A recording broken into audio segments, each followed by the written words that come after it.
Hi there, it's me, Caitlin, and today we are talking about conformation abnormalities in horses and what specifically to look for in your horse if you think you are dealing with something like that. So just to go into a couple examples of things that could possibly be considered a abnormality would be horses with club feet, horses that are toed in or toed out, and maybe they're not totally straight in their legs, or maybe in front of the knee, over the knee, or behind the knee.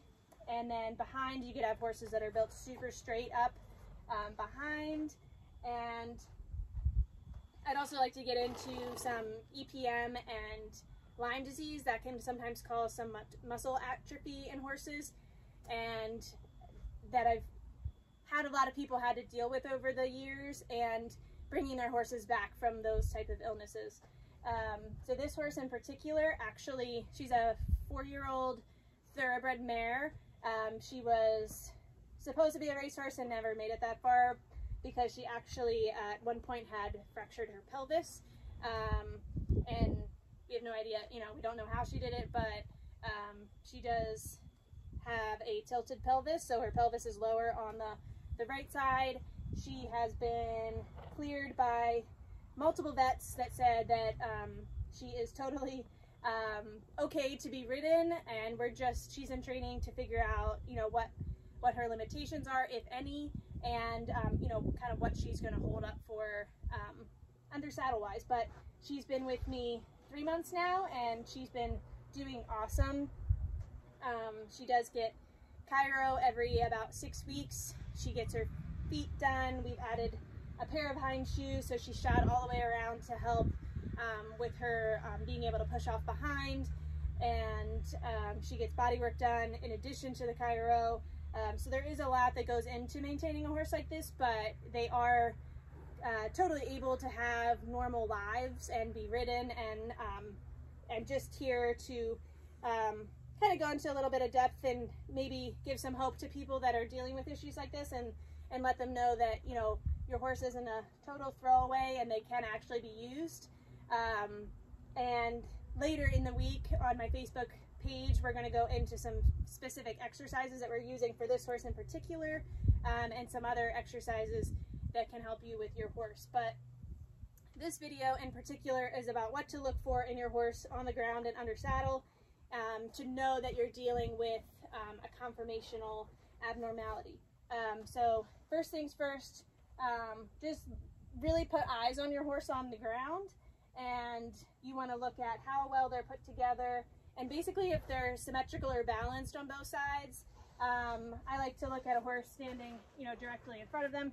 Obviously she's not squared up, but you want your horse to be relatively square, and see how they naturally stand in the front. Do they naturally stand a little toed in or toed out?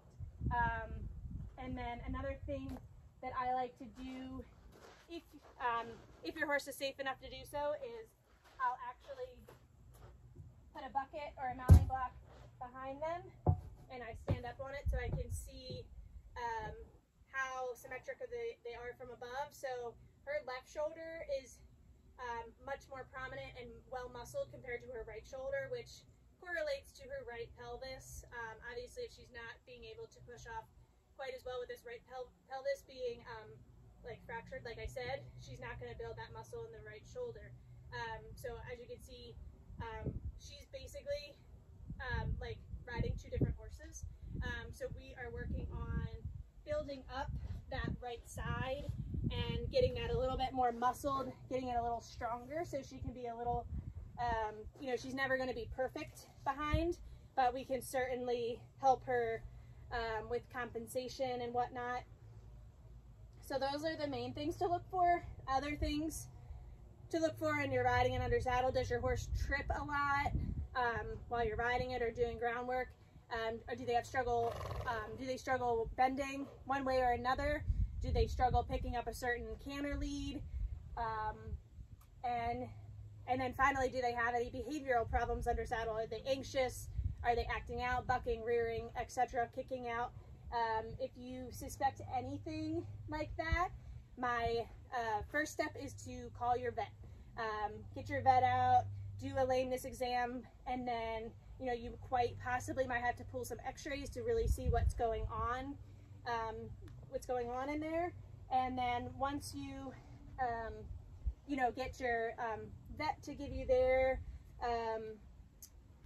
thoughts on it, I would highly recommend getting a good farrier on board, because a lot of lameness and conformation things can start from the feet and travel all the way up through the body. So while you have something going on in the hooves, it might cause some compensation, you know, up higher.